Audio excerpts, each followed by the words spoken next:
பக்தர்களுக்கு வேண்டிய வரங்களை வாரி வாரி வழங்கும் ஒரே அன்னை ஆதிசக்தி. ஆதிகோடி பீடம், பவித்ரபுரி சமஸ்தானம், பரமக்குடி மெயின் ரோட், குமரிக்குடி. அனைவரும் வருக, ஆதிசக்தியின் அருளை பெறுக. கரூர் சம்பவத்தில் புதிய தலைமுறை சார்பு நிலையற்ற செய்திகளை வெளியிட்டது. மற்ற தொலைக்காட்சிகள்லாம் அரசாங்கம் சொல்றது அப்படியே மறுவாந்தி எடுத்தது. அதனுடைய விலையை தான் அவங்க இன்னைக்கு கொடுக்குறாங்க. அரசு கேபிள்ல தொலைக்காட்சிகள் முடக்கப்பட்டால், அதுவும் செய்தி தொலைக்காட்சிகள் எல்லாமே நஷ்டத்தில் தான் இயங்கி கொண்டிருக்கிறாங்க. அரசு கேபிளிலிருந்து புதிய தலைமுறை தற்காலிகமாக முடக்கப்பட்டிருப்பது என்பது கடும் கண்டனத்துக்குரியது. எடப்பாடி பீரியடில் நிறைய தடவை நடந்திருக்கு. இப்போ ஸ்டாலின் பீரியடில் நடக்குது. ஆட்சிகள் மாறினாலும் காட்சிகள் மாறல. கண்டிப்பாக இது கண்டனத்துக்குரியது. அன்றைக்கி ஜெயலலிதா எடப்பாடி பண்ணாங்கன்னு ஸ்டாலின் பண்ணுறது ஒன்றும் நியாயப்படுத்த முடியாது. அதுவும் விகடன் இணையதளத்தை மத்திய அரசு முடக்கும் போது அதுக்கு குரல் கொடுத்த முதலமைச்சர் இப்பொழுது அமைதியாக இருப்பது என்பது ஏற்புடையதில்லை. இது கண்டிப்பாக இது கருத்துரிமை மீதான கருத்து சுதந்திரத்தின் மீதான தாக்குதல். உலகம் முழுவதுமே நியூஸ் சேனல்ஸ் எல்லாமே ப்ளீடிங் தான். அதுவும் தீபாவளி சீசனில் தான் அவங்களுக்கு வருமானம் அதிகம். விளம்பரம் நீ தீபாவளி சீசனில் 5 நாள் அவன் வருமானத்தில் கை வைக்கிறான். இது எவ்வளோ பெரிய மோசடிங்க, இது எவ்வளோ பெரிய துரோகம், இது அயோக்கியத்தனம் இல்லை. திமுகவோட தோழமை கட்சிகள் திருமாவளவன் குரல் கொடுத்திருப்பது நல்லது, வரவேற்கத்தக்கது. முதல் கருத்து அவரா சொல்லியிருக்காரு. 2 இடதுசாரிகளும் விசிகா இவங்க காங்கிரஸ் கட்சியும் வாய் திறக்கணும். இதுலலாம் ஜால்ரா அடிச்சுக்கிட்டு திமுகவுக்கு ஜால்ரா அடிச்சுக்கிட்டு இருந்தாங்கன்னா வர தேர்தலில் திமுக தோற்கடிக்கப்படுதோ இல்லையோ திமுகவோட கூட்டணி கட்சிகள் மக்கள் மன்றத்திலிருந்து துடை தெரியப்படும்.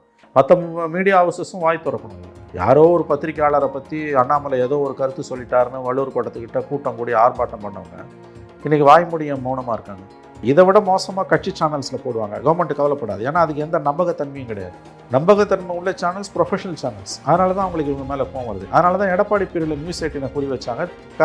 ஸ்டாலின் பீரியடில் புதிய தலைமுறையை குறி வைக்கிறாங்க. இதை நீங்கள் புரிஞ்சுக்கணும். முன்னாள் அமைச்சர் செந்தில் பாலாஜி அவர்கள் மீண்டும் அமைச்சர் ஆவாரா மாட்டாரா அப்படின்ற கருத்துக்கள் தெரியவில்லை, பேசப்பட்டு வருது. என்ன காரணம் திமுக இவரை மீண்டும் அமைச்சராக்கி பார்க்கணும்னு என்ன தேவை இருக்குது திமுக? அதை நீங்கள் நல்ல கேள்வி போய் கேட்க வேண்டியது முதலமைச்சருக்கு. 2000 பேரை ஒரு குற்றச்சாட்டில் குற்றவாளிகளை சேர்த்து விசாரணையை கிரிக்கெட் ஸ்டேடியத்தில் தான் நடத்தணும்னு உச்சநீதிமன்றமே சொல்லுது. அந்த அளவுக்கு விசாரணையை சீர்குலைத்திருக்கிறார்கள். அவரை மந்திரியாகத்தையும் அவங்களை துடிக்கிறாங்கன்னு தெரியல. செந்தில் பாலாஜி செல்வாக்கு அந்த அளவுக்கு இருக்கா சார் அப்படின்னு அவங்க நம்புகிறாங்க. செல்வாக்கு இருக்கா இல்லையான்றதை விட ஆக்கலாமா வேணாமான்றதான கேள்வி. இப்போ வேலை வாங்கி தரேன்னு சொல்லிட்டு மோசடி பண்ணு இந்த குற்றச்சாட்டுக்குள்ளான ஒருவரை மறுபடியும் உச்சநீதிமன்றத்தோட கண்டனங்களுக்கு பிறகும் நாங்கள் மந்திரியாக்கியே தீர்வோம்னா இது திமுகவுக்கு கண்டிப்பாக வரும் தேர்தலில் பெரிய ஒரு பாதிப்பை ஏற்படுத்தும். அவங்க தெரியாமல் விளையாடிக்கிட்டு இருக்காங்க. 2000 பேர் அந்த வழக்கில் குற்றம் சேர்த்து அந்த வழக்கு விசாரணையை தமிழக அரசு சீர்குலைத்திருக்கிறது. குற்றச்சாட்டை வைத்ததே தற்போதைய முதல்வர். உச்சநீதிமன்றம் கேட்குது, சுதந்திர இந்திய வரலாறுல இப்படி ஒரு கேலி கூத்து நடந்ததே இல்லை. மாற்றுக் கட்சிகள் செந்தில் பாலாஜிக்கு இந்த அளவுக்கு ஆதரவு கொடுத்து திமுகக்குள்ள செந்தில் பாலாஜி மேலே நிறைய கோவம் இருக்குங்க. அவருக்கு புதுசாக வந்தவருக்கு எதுக்கு நம்ம இவ்வளோ சலுகை கொடுக்கணும்? அமைச்சரவையில் இருக்கக்கூடியவர்களில் கிட்டத்தட்ட 90% அமைச்சர்கள் செந்தில் பாலாஜிக்கு எதிராக கடும் கோபத்தில் இருக்கிறார்கள்.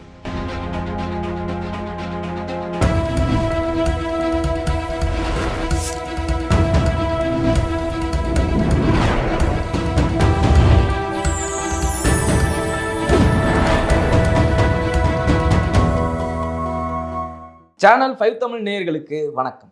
இன்றைய நேர்காணலில் நம்மோடு இணைந்திருப்பவர் மூத்த பத்திரிகையாளர் திரு மணி அவர்கள். வாருங்கள், அவரோடு பேசுவோம். சார் வணக்கம். சார் வணக்கம். சார், பிரபலமான தனியார் செய்தி சேனல் ஒன்று இந்த அரசு கேபிளில் வரவிடாமல் முடக்கப்பட்டிருக்கிறது. அதே எந்த சேனல்? புதிய தலைமுறை. சொல்லுங்க, பேரை சொல்லுங்க. அந்த சேனல் முடக்கப்பட்டிருக்கிறது காரணம் கேட்டிருக்காங்க. அதற்கு அதிகாரிகள் சரியான விளக்கம் கொடுக்கல அப்படின்னு அவங்க தரப்புல இருந்து சொல்லியிருக்காங்க. அதை தாண்டி விசிகாவின் தலைவர் திருமாவளவன் கருத்து தெரிவிச்சிருக்காரு. ஊடகத்தின் உரிமையை யாராலும் பறிக்க அதிகாரம் கிடையாது அப்படின்லாம் அவர் ஒரு கருத்து தெரிவிச்சிருக்காரு. எப்படி பார்க்குறீங்க? இது கரூர் சம்பவத்தில் புதிய தலைமுறை சார்பு நிலையற்று நடுநிலையோடு ப்ரொஃபஷ்னலாக செய்திகளை வெளியிட்டது தான் அரசு கேபிள்லேருந்து இது இன்றைக்கு இருட்டடிப்பு செய்யப்பட்டதற்கு காரணம் என்று தான் பரவலாக கருதப்படுகிறது. அதிகாரப்பூர்வமாக காரணங்கள் அரசு அதிகாரிகள் சொல்லாவிட்டாலும் இதுதான் எப்படி சொல்கிறதுன்னு கேட்டிங்கன்னா, அந்த நிர்வாகத்தின் சார்பில் தனிப்பட்ட முறையில் பேசும்பொழுது சொல்வதும் விவரம் அறிந்தவர்கள் சொல்வதும் இந்த கருத்து தான் அவங்களுக்கும். இது ஒன்றும் புதுசு இல்லை, அதையும் நம்ம ஞாபகம் வச்சுக்கணும். எடப்பாடி பீரியட்லையும் இது நடந்திருக்கு, ஜெயலலிதா பீரியட்லையும் இது நடந்திருக்கு. இதே ஞாபகத்தில் வச்சு தான் இதை பேசும். இது ஏதோ ஸ்டாலின் கவர்மெண்ட்டில் மட்டும் நடக்குதுன்னு நான் சொல்ல மாட்டேன். எடப்பாடி பீரியடில் நியூஸ் 18க்கு நடந்திருக்குது, சன் நியூஸுக்கு நடந்திருக்குது. குறிப்பாக நியூஸ் 18க்கு அதிகமாகவே நடந்திருக்குது. அப்போ அவங்க போய் அந்த அதிகாரிகள்கிட்ட பேசுவாங்க, அப்புறம் 10 நாள் பொறுத்து கொடுப்பாங்க. இது வழக்கமாக நடக்கிறது தான். தப்பு ஸ்டாலின் கவர்மெண்ட்டில் நடக்கும்போது இது தப்பு தான். யார் செஞ்சாலும் இது தப்பு தான். ஏன்னா இதே நம்முடைய முதலமைச்சர் ஆப்ரேஷன் சிந்தூர் நடவடிக்கையின் பொழுது விகடன் டிஜிட்டல் எடிஷனில் நரேந்திர மோடி அவர்களை, பிரதமர் நரேந்திர மோடி அவர்களை விலங்கிட்டு அமெரிக்கா முன்னால் உட்கார்ந்திருப்பது போல் ஒரு கார்ட்டூன் போட்டப்போ விகடன் இணையதளம் முடக்கப்பட்டது. அப்பொழுது கடும் கண்டனங்களை தெரிவித்தவர் ஸ்டாலின் அவர்கள், முதலமைச்சர் ஸ்டாலின். ஆமாம்.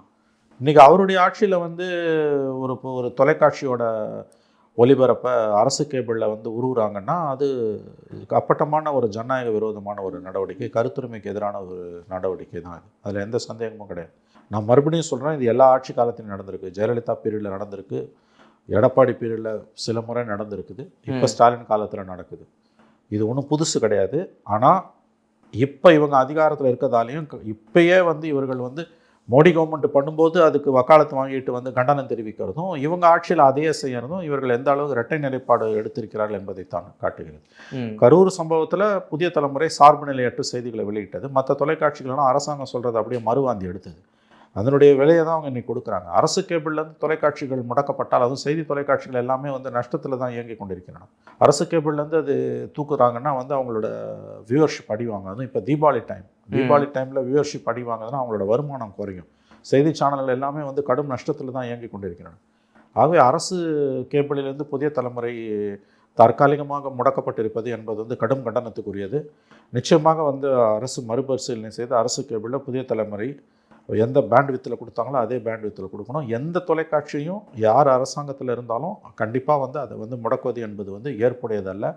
அது ரொம்ப தப்பு, ஜனநாயகத்துக்கு விரோதமானது. தெளிவாக எல்லாருக்கும் தெரியுது சார், ஒன்றும் பண்ண முடியலையே சார். இல்லை, அதுதான் ஜனநாயகத்துக்கு இருக்கக்கூடிய ஒரு துறை வந்து இப்படி பண்ணுறதுன்றது எப்படி இது ஏற்றுக்க முடியும்? தம்பி, நான் மறுபடியும் சொல்கிறேன், இது புதுசு இல்லை. தயவு செஞ்சு இதை முதல்ல நீங்கள் நினைவில் வச்சுக்கிட்டு பேசுங்க. இது ஏதோ இன்னைக்கு நடந்ததுன்னு நினைக்காதீங்க.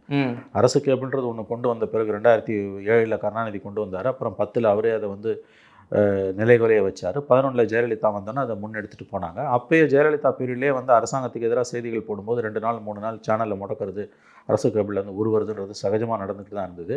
எடப்பாடி பீரியடில், ஜெயலலிதா மரணத்துக்கு பிறகு எடப்பாடி பீரியடில் நிறைய தடவை நடந்திருக்குது.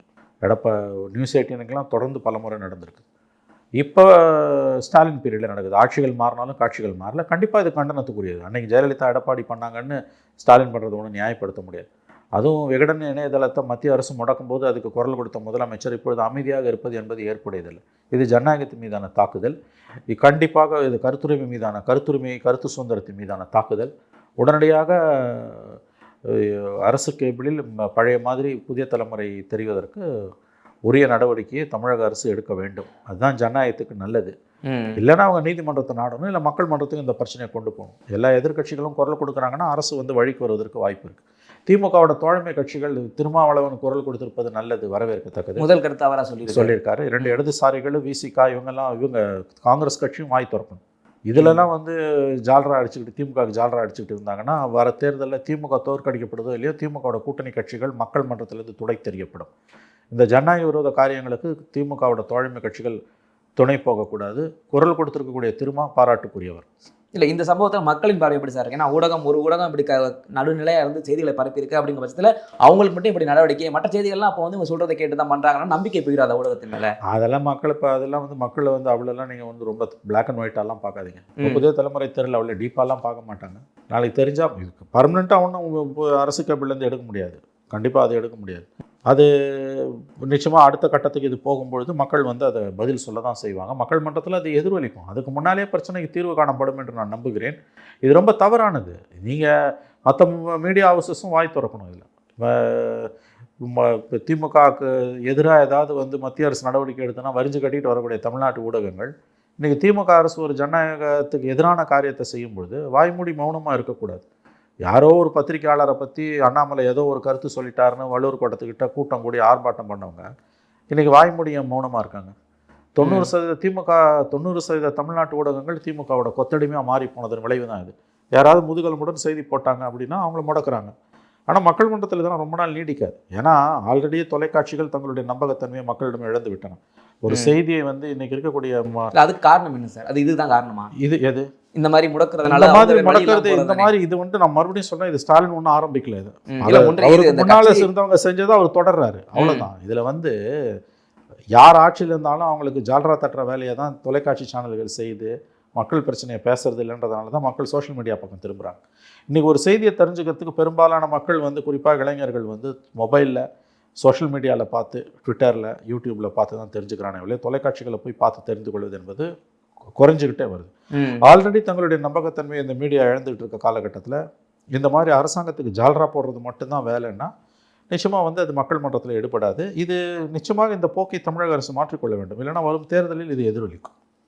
ஆனால் ஒரு கருத்து சார், இவங்க நடுநிலையாக கருத்து தெரிவிக்கிறாங்க. அதை தாண்டி இப்போ அதிமுக இருக்குது, அதுக்கு ஃபேவராக ஒரு சேனல் இருக்கும். அவங்க மிகவும் மோசமாக ஆளும் திமுக எதிர்த்து விமர்சனங்கள் தெரிவிக்கிறாங்க. ஆனால் அவங்கள மட்டும் டச் பண்ணல. அது நல்ல கேள்வி. ஏன்னா இந்த கட்சி சார்புள்ள சேனல்ஸை யார் பார்க்குறாங்கன்றது மக்களுக்கு தெரியும். ஜெயா டிவி, நியூஸ் ஜே, கலைஞர் டிவி, சன் டிவி இதெல்லாம் வந்து கட்சி சார்புள்ள சேனல். ஆமாம். நியூஸ் ஜேவும் ஜெயா டிவியும் அதிமுக சேனலு, கலைஞர் டிவியும் சன் டிவியும் திமுக சேனல்.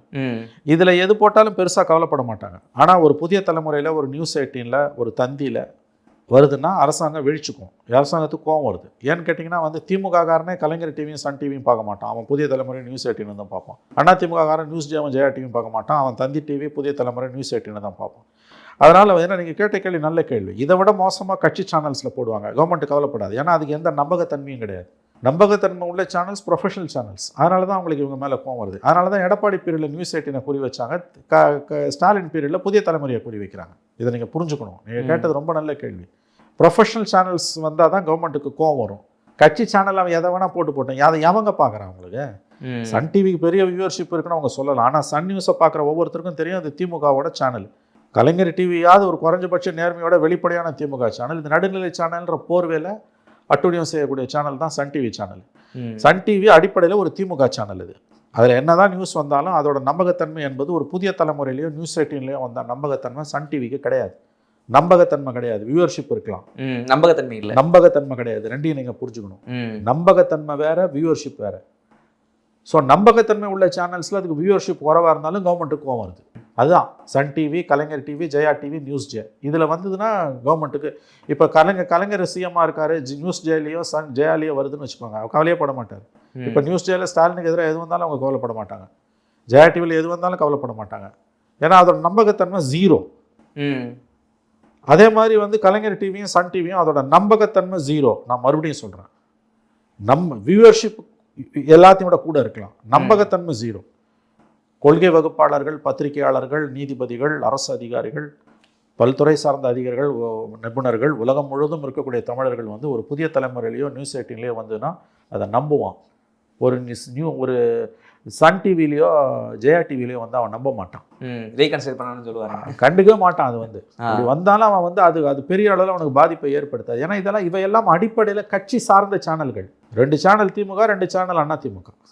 அதனால் வந்து அரசாங்கத்துக்கு கோபம் வந்து புதிய தலைமுறையிலையோ நியூஸ் 18லையோ காமிச்சாதான் வருது. அதனால தான் இந்த நடவடிக்கை எடுக்கப்படுது. அதை தாண்டி இந்த சேனல்களை தொட்டா அவங்களுக்கு ஆதரவாக அந்த கட்சி நிலைப்பாடு வருவாங்க, இவங்களுக்கு கேட்க ஆள் இல்லைன்ற மாதிரி நோக்கம் தானே இந்த மாதிரி முடக்கிறது. இல்லைங்க, அது மிரட்டுறதுங்க, மற்ற சேனல்ஸை மிரட்டுறது. நான் ஒன்று அது இப்போ தீபாவளி டைமில் கரெக்டாக உருவுறோம். அது நல்லா கவனிங்க. தீபாவளி டைமில் உருவும் போது இந்த அவங்களுக்கு வருமானம் போதுங்க. ஏன்னா இந்த நியூஸ் சேனல்ஸ் எல்லாமே ப்ளீடிங். உலகம் முழுவதுமே நியூஸ் சேனல்ஸ் ப்ளீடிங். எந்த சேனலுமே இப்போ சன் டிவி கூட சன் நியூஸ் ப்ளீடிங். சன் குரூப்புன்றதுனால அவங்களுக்கு ப்ராஃபிட் கொட்டுது. கொரோனா காலத்தில் கூட லாபம் சம்பாதிச்ச ஒரே குரூப் வந்து சன் குரூப் தான். ஏன்னா மக்கள் ஆதரவு இருக்குது. அவங்க கொள்ளடிச்சாங்கன்னு நான் சொல்லலை. மக்கள் பார்க்குற டிவி சன் டிவி, அதாவது சன் மெயின் அண்டு சன்னோட ஆதித்யா, அவங்களுக்கு இருக்கக்கூடிய அந்த பொக்கே ஆஃப் சேனல்ஸ் 18 சேனல் இருக்குன்னு வச்சுக்கோங்களேன். சன் டிவி இருக்குது, சன் நியூஸ் இருக்குது, ஆதித்யா இருக்குது, இசையருவி இல்லை அது கலைஞர், ஆதித்யா இருக்குது, சன் மியூசிக் இருக்குது, சன் மூவிஸ் இருக்குது. சன்னோட பொக்கேல வந்து அவங்களுக்கு கொட்டுது, பணம் கொட்டுது. இப்போ பேலன்ஸ் பண்ண முடியும் அவங்களுக்கு. அதில் வந்து இப்போ வர லாபத்தில் இது ஒன்றுமே இல்லை. சன் டிவி வந்து அதோட வியூவர்ஷிப்பால் நிற்குது. சன் டிவியோட வியூவர்ஷிப்ன்றது வந்து ஒரு வெரி பவர்ஃபுல் வியூவர்ஷிப். அதை நம்ம ஒத்துக்கிட்டு தான் ஆகணும். அதை நம்ம ஒன்றும் மறுக்க போகிறதோ கிடையாது. சன்னோட வருமானன்றது மிகப்பெரிய வருமானம். மக்கள் பார்க்குற சேனல் சன் டிவி. ஒரே சீரியல் வந்து ஜெயா டிவியில் வரதை விட சன் டிவியில் வந்துன்னா அது வியூவர்ஷிப் அதிகம். ஸோ சன்னோட அந்த மக்கள்கிட்ட சன் டிவிக்கு இருக்கக்கூடிய செல்வாக்குன்றது அபரிதமான செல்வாக்கு. சன் நியூஸ் வந்து அந்த குரூப்பில் இருக்கிறதால அவங்களுக்கு லாஸ் கிடையாது. மற்றவங்க எல்லாம் நியூஸ் சேனல் இருக்கவங்க எல்லாருமே ப்ளீடிங், லாஸ், பயங்கர லாஸ். இப்போ தீபாவளி டைமில் தான் இது வருமானம் அதிகமாக இருக்கும்.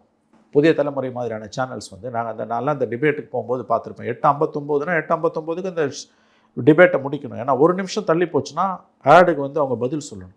அந்த ஆடு வரதால தான் அவங்களுக்கு சம்பளம் கொடுக்க முடியுது. புரியுதுங்களா? நீங்கள் இந்த இதில் கொண்டு போய் டிஷ்ஷில் அவங்க வந்து கேரேஜ் ஃபீயை வருஷம் 8 கோடி 10 கோடி கொடுக்குறாங்க. டாடா ஸ்கைக்கு 6 கோடி 7 கோடி, சன் குரூப் சன் டிடிஹெச்சுக்கு 8 கோடி 10 கோடின்னு கொடுக்குறாங்க. அதுவே வந்து பல கோடிகள் ஆகிடுது.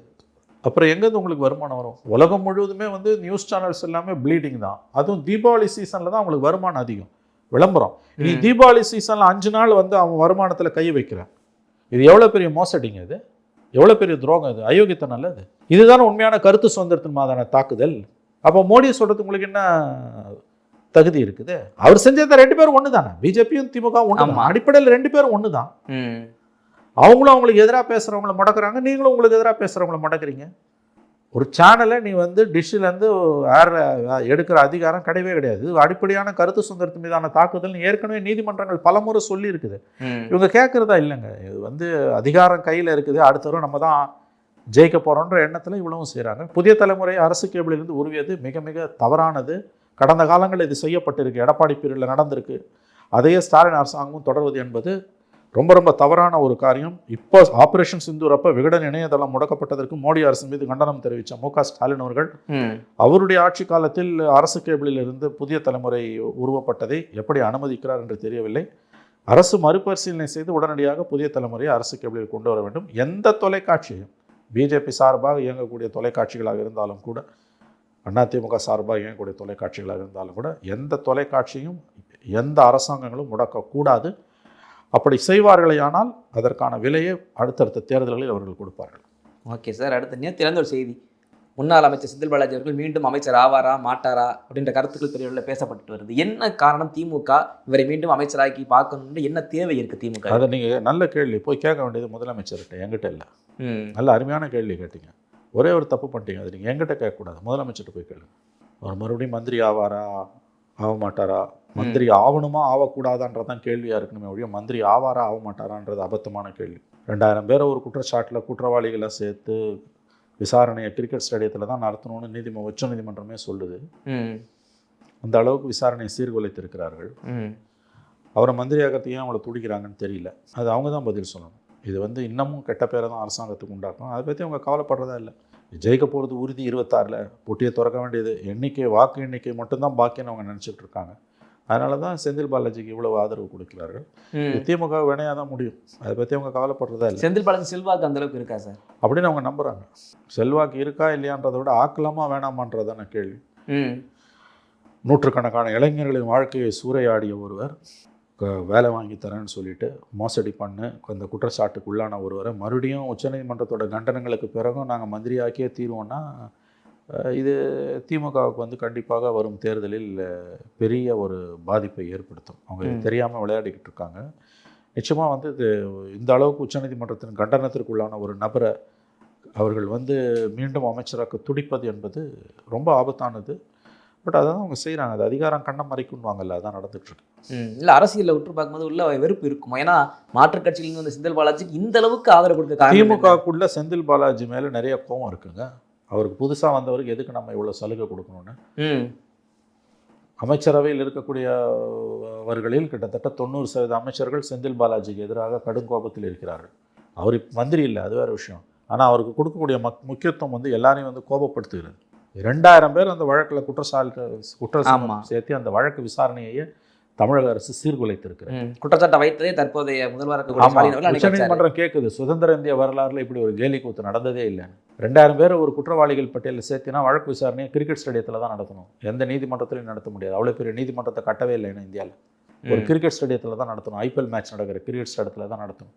அந்த அளவுக்கு விசாரணையை கேலி கூத்தாக்கியிருக்கீங்க. நூற்றுக்கணக்கான இளைஞர்களின் வாழ்க்கையை ஒரு சூறையாடிய ஒரு மனிதரை தலையில் தூக்கி வைத்து கொண்டாடுவதும், அவரை காப்பாற்றுவதற்காக சட்டத்தை வளைப்பதும், 2000 பேர் ஒரு வழக்கில் குற்றவாளியை சேர்ப்பதும், இன்னும் 300 வருஷம் ஆனாலும் அந்த வழக்கில் தீர்ப்பு வராது. அப்போ எவ்வளோ பெரிய ஒரு தவறு, எவ்வளோ பெரிய ஒரு மோசமான காரியத்தை இந்த அரசு செய்யுது. ஜெயிச்சு 2021 வந்தோன்னா ஹைகோர்ட்டில் போய் வாங்கினவனும் கொடுத்துனவனும் காம்ப்ரமைஸ் பண்ணிட்டோன்னு கேஸை முடித்தாங்க. அதையும் உயர்நீதிமன்றம் அனுமதித்து அதுக்கப்புறம் சுப்ரீம் கோர்ட்டுக்கு போய் தான் அது திரும்பி வந்தது. லஞ்சம் கொடுத்தவனும் வாங்கினவனும் காம்ப்ரமைஸ் பண்ணிக்கிட்டாங்க, அதுக்கு வழக்கு விசாரணை இல்லைன்னாங்க. அப்படின்னா இந்திய ஊழல் ஒழிப்பு சட்டத்தையும் எடுத்துடலாம், புத்தகத்திலேருந்து எடுத்துடலாம். நீங்கள் அரசு அதிகாரி, நீங்கள் வந்து மந்திரி, நான் வந்து உங்களுக்கு லஞ்சம் கொடுக்குறேன், எனக்கு வேலை வாங்கி கொடுங்க. நீங்கள் லஞ்சமும் கொடுக்கல, அந்த பணத்தையும் திரும்ப கொடுக்கல, வேலையும் போட்டு கொடுக்கல. மாட்டிக்கிறீங்க, கேஸ் வருது. கேஸ் வந்தோன்னா முதல்ல அந்த கேஸ் கவர்மெண்ட்டு அப்படியே ஓடுது எதிர்கட்சி இருக்கும்போது. நீங்கள் ஆளுங்கட்சியான என்ன பண்ணுறீங்க, கோர்ட்டில் போய் சொல்கிறீங்க நான் வந்து வாங்கின பணத்தை திரும்ப கொடுத்துட்டேன். நானும் வந்து சொன்னேன் ஆமாங்க வாங்கின பணத்தை திரும்ப கொடுத்துட்டாரு. அப்போ அவ்வளோதான், 2 பேரும் கொடுத்தவனும் ஒத்துக்கிட்டான், வாங்கினவனும் ஒத்துக்கிட்டான், கேஸை முடிச்சிடலான்னு ஜட்ஜு பேச அனுப்பிட்டார். ஆனால் இது சட்டப்படி பெரிய தவறு. அதான் இப்போ சுப்ரீம் கோர்ட் அதில் என்ன பண்ணாருன்னா, அந்த மாதிரி வாங்கினவங்கிட்ட திரும்ப கொடுத்துட்டேன்னு சொன்னதில் எல்லாருக்கும் அந்த நேர்மை கூட இல்லை, அதில் எல்லாருக்கும் செட்டில் பண்ணவும் இல்லை. அதுலேயும் மோசடி பண்ணதால் அதில் துட்டு கிடைக்காதவன் போய் சுப்ரீம் கோர்ட்டுக்கு போய் தான் சுப்ரீம் கோர்ட்டு கூட்டு போட்டு வழக்கை திரும்ப அனுப்புது. அதுக்கு பிறகு தான் இடி உள்ள வருது. முதல்ல லஞ்சம் கொடுத்தவனும் வாங்கினவனும் காம்ப்ரமைஸ் பண்ணிக்கிட்டான்னா வழக்கு சமரசத்தில் முடிக்கலான்னு எந்த சட்டமும் கிடையாது. லஞ்ச ஒழிப்பு சட்டம் 1988ஆம் ஆண்டு லஞ்ச ஒழிப்பு சட்டத்தின்படி ₹1 நீ லஞ்சம் வாங்கிட்ட, கேஸ் போட்டாச்சு, கோர்ட்டில் போய் வரல ₹1 திரும்ப கொடுத்துட்டான், கேஸை முடினா அது ₹1 100 கோடியோ வாங்கினதை திரும்ப கொடுக்கறதால குற்றம் இல்லாமல் ஆகிடாது. குற்றம் தான். இன்னும் சொல்லப்போனால் நான் திரும்ப கொடுத்துட்டேன்னு சொல்லும்போதே நீ குற்றத்தை ஒத்துக்கிறேன். ஆமாம், அதுதான் Senthil Balaji case open and shut கேஸுங்க. அதை மீறி அந்த வழக்கு சுப்ரீம் கோர்ட்டுக்கு போய் சுப்ரீம் கோர்ட்டில் திரும்ப வந்தோன்னா அதில் புதுசாக 2000 பேரை சாட்சியாக குற்றவாளியாக சேர்த்து வழக்கை சீர்குலைக்க செய்கிற வேலையை, மோசமான வேலையை கவர்மெண்ட் செஞ்சிருக்கு. அதுதான் சுப்ரீம் கோர்ட் தலையில் குட்டி இருக்குது. இல்லை அதெல்லாம் சார் நான் கேட்குறேன், திமுக தெளிவு இல்லாமல் இருக்காங்க. நான் இப்படி விஷயத்த சாதாரண பாமர மக்களுக்கு தெளிவு இருக்குது, செந்தில் பாலாஜி குற்றம் செஞ்சிருக்காருன்னு வெளிப்படையாக தெரிஞ்சதுக்கு பிறகும் ஏன் திமுக இந்த வேலையை திரும்ப ஒரு அமைச்சராக்கணும்னு நினைக்குது? அப்போ இங்கேயும் ஏதோ அவரை ஏன் திரும்ப அமைச்சராக்கணுன்ற கேள்வியை நீங்கள் முதலமைச்சர்கிட்ட கேட்கணும். நம்பர் 1, எல்லா விஷயத்தையும் புத்திசாலியாக இருக்க திமுக இதில் எப்படி கோட்டை விட்டதுன்னா யானைக்கு அடிசா இருக்கும். 2000 பேர் ஒரு வழக்கில் குற்றவாளியாக சேர்த்துருக்கீங்கன்னா வழக்கை சீர்குலைக்கிற வேலை இன்னும் 300 வருஷம் ஆனாலும் அந்த வழக்கு முடிவுக்கு வரப்போகிறதில்லை. இந்த வழக்கு விசாரிக்கிறதுக்கு கிரிக்கெட் ஸ்டேடியத்தில் தான் நடத்தணும். சுதந்திர இந்திய வரலாறுல 2000 பேர் ஒரு குற்றப்பத்திரிகையில் கிரிமினல் குற்றவாளியாக சேர்த்ததே கிடையாதுன்னு சுப்ரீம் கோர்ட் சொல்லுது. ஒன்றுமே பண்ணல. அதுக்கு பிறகு வந்து அவர் மறுபடியும் போய் வந்து அவர் மந்திரி ஆகக்கூடாது அப்படின்னு சொன்னது அந்த வாசகத்தை எடுக்கணும் போது தான் இப்போ நேற்று மாட்டுறாங்க. போய் பெரிய வக்கீல்லாம் வந்து நிற்கிறாங்க. கபில் சிபல், அபிஷேக் மனு சிங் இவங்கெல்லாம் வந்து நிற்கிறாங்க. ஒரு ஹியரிங்க்கு 30 லட்சம் 40 லட்சம் வாங்கக்கூடியவங்க. செந்தில் பாலாஜிக்காக பெரிய வக்கீல்லாம் இது வரைக்கும் அவங்களுக்கான செலவே பல கோடிகளை தாண்டும். இந்த பணம்லாம் செந்தில் பாலாஜிக்கு எங்கேருந்து வந்தது? யார் கொடுக்குற பணம் இதெல்லாம்? கபில் சிபல் ஒரு நாளைக்கு போகிறாருன்னா 25 லட்சம் 30 லட்சம், அபிஷேக் சிங்னா 25 லட்சம் 30 லட்சம், முகுல் ரோத்தகியா 30 லட்சம். 3 வக்கீல் போய் நின்றானா ஒரு நாளைக்கு 90 லட்சத்துலேருந்து 1 கோடி. கண்டிப்பாக வெறுப்பு வரும்ல சார் அப்போ திமுக முக்கியமான அமைச்சர்களுக்கும் முக்கிய புள்ளிகள்? ஆமாங்க, திமுக உள்ள வெளியில் இருக்கவங்கள விட திமுகவில் இருக்க முக்கியமான அமைச்சர்கள் 90% அமைச்சர்களுக்கு செந்தில் பாலாஜி மேலே அவ்வளோ கோபம் இருக்குது.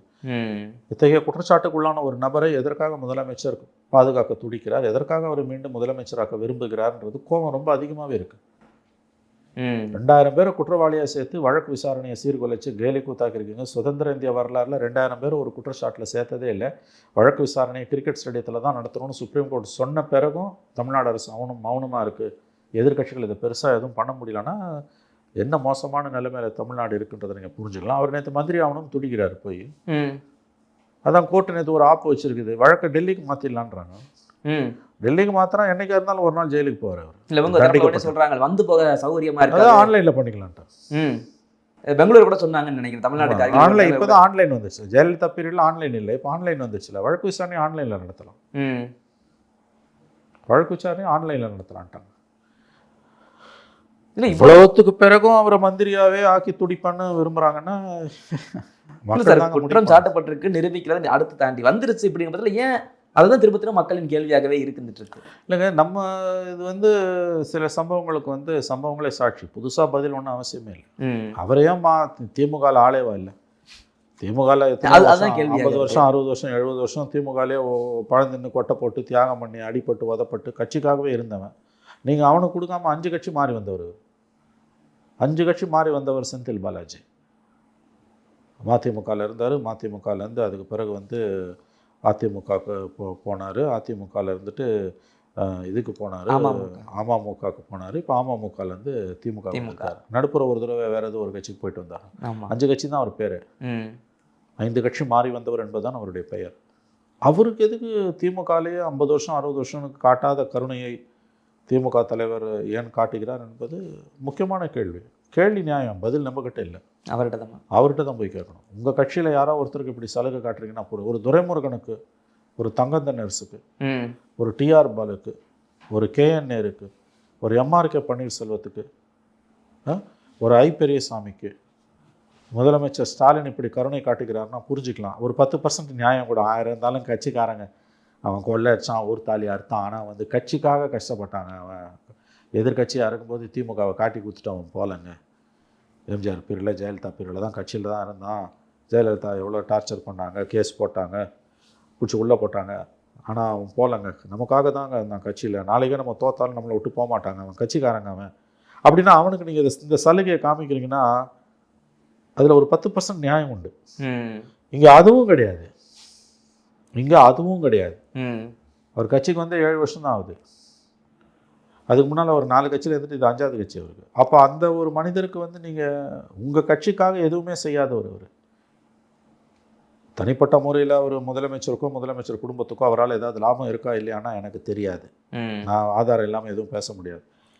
உங்கள் கட்சிக்கு ஏதாவது அவரால் லாபம் இருக்குன்னா நீங்கள் அவரை காப்பாற்றலாம். உங்கள் கட்சிக்கு அவரால் என்ன லாபம் அதை சொல்லுங்களேன். அப்புறம் எதுக்காக அவரை காப்பாற்றுறீங்க? நான் அதை தான் சொல்கிறேன். ஒரு துரைமுருகன், ஒரு டிஆர் பாலு, ஒரு ஐ பெரியசாமி, ஒரு எம்ஆர்கே பன்னீர்செல்வம், ஒரு கேஎன் நேரு, ஆமாம், இவங்களுக்கெல்லாம் நீங்கள் இதை பண்ணிங்கன்னா புரிஞ்சுக்கலாம். அவங்க கட்சிக்காரங்க, அவங்கெல்லாம் நல்லதோ கெட்டதோ உங்களை விட்டு என்றைக்கும் போக மாட்டாங்க. இவர் யாருங்க? இவருக்கு ஏங்க இவ்வளோ செய்கிறாங்க? இந்த எண்ணம் கட்சிக்காரன் ஒவ்வொருத்தர், நான் கேட்குற கேள்வி ஒவ்வொரு திமுககாரன் மனசில் இருக்க கேள்வி. அவனால் கேட்க முடியல, நான் கேட்குறேன். வாய் பேச முடியாத திமுக காரனுக்காக நான் பேசுவேன். ஏன்னா அவன் கட்சியில் அவன் விசுவாசமாக இருக்கான்ல. அவன் 1000 தப்பு பண்ணலாம், ஆனால் அவன் ஏற்றுக்கிட்ட கொள்கைக்காக அவன் விசுவாசமாக இருக்கான்ல, விட்டு கொடுக்காம இருக்கான்ல, அவனை நான் பாராட்டுவேன். அவனுக்காக நான் பேசுவேன். நான் கேட்குறேன்ல, இப்போ கட்சிக்காக உழைச்சான் இல்லையா, அவனுக்கு என்ன செஞ்ச நீ? இதுக்காக நீ யாருன்னுவான்?